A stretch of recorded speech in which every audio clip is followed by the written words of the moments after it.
Between your fingers you hold a stone and throw it into flowing water. The effect might not be easy to see. There will be a small ripple where the stone breaks the surface, and then a splash, muffled by the rush of the surrounding river. That's all.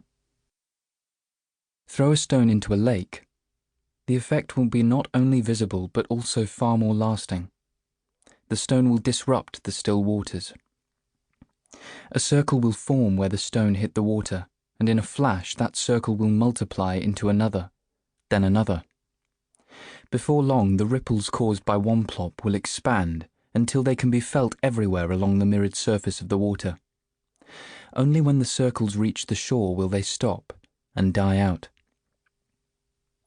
If a stone hits a river, the river will treat it as yet another commotion in its already tumultuous course. Nothing unusual, nothing unmanageable. If a stone hits a lake, however, the lake will never be the same again. For 40 years, Ella Rubinstein's life had consisted of still waters, a predictable sequence of habits, needs, and preferences. Though it was monotonous and ordinary in many ways, she had not found it tiresome. During the last 20 years, every wish she had, every person she befriended, and every decision she made was filtered through her marriage.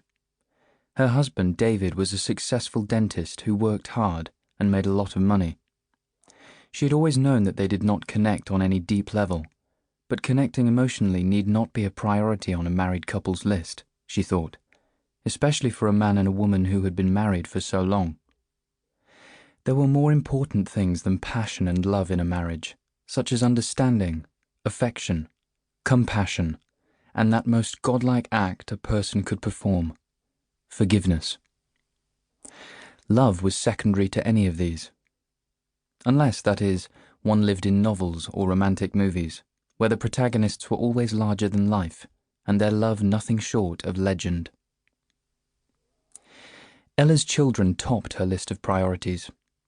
They had a beautiful daughter in college, Jeanette, and teenage twins, Orly and Avi. Also, they had a 12-year-old golden retriever, Spirit, who had been Ella's walking buddy in the mornings and her cheeriest companion ever since he'd been a puppy. Now he was old, overweight, completely deaf, and almost blind. Spirit's time was coming, but Ella preferred to think he would go on forever. Then again, that was how she was. She never confronted the death of anything, be it a habit, a phase, or a marriage, even when the end stood right in front of her, plain and inevitable. The Rubinsteins lived in Northampton, Massachusetts, in a large Victorian house that needed some renovation but still was splendid, with 5 bedrooms, 3 baths, shiny hardwood floors, a 3-car garage, French doors, and, best of all, an outdoor jacuzzi. They had life insurance, car insurance, retirement plans, college savings plans, joint bank accounts, and, in addition to the house they lived in, 2 enviable apartments, one in Boston, the other in Rhode Island. She and David had worked hard for all this. A big, busy house with children, elegant furniture, and the wafting scent of homemade pies might seem a cliché to some people, but to them it was the picture of an ideal life. They had built their marriage around this shared vision and had attained most, if not all, of their dreams. On their last Valentine's Day, her husband had given her a heart-shaped diamond pendant and a card that read, "To my dear Ella, a woman with a quiet manner, a generous heart, and the patience of a saint. Thank you for accepting me as I am.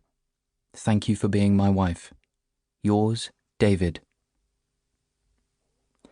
Ella had never confessed this to David, but reading his card had felt like reading an obituary. This is what they will write about me when I die, she had thought. And if they were sincere, they might also add this. Building her whole life around her husband and children, Ella lacked any survival techniques to help her cope with life's hardships on her own. She was not the type to throw caution to the wind.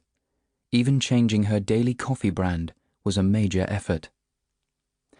All of which is why no one, including Ella, could explain what was going on when she filed for divorce in the fall of 2008 after 20 years of marriage.